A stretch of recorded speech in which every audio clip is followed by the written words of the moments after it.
Telangana deputy CM బట్టి విక్రమార్క కీలక update ఇచ్చారు. అసెంబ్లీ ఎన్నికల ముందు ఇచ్చిన హామీ మేరకు రైతు భరోసా సొమ్మును రైతులకు ఇచ్చి తీరతామని స్పష్టం చేశారు.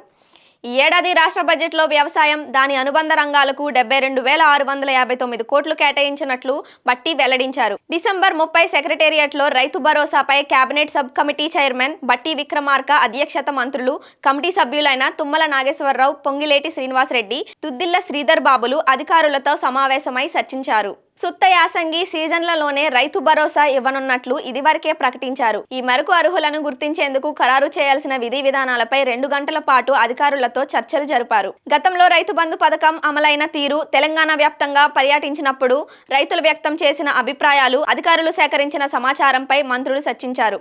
త్వరలో విధి విధానాలు విడుదల చేయాలని కేబినెట్ సబ్ కమిటీ నిర్ణయించినట్లు బట్టి విక్రమార్క వెల్లడించారు.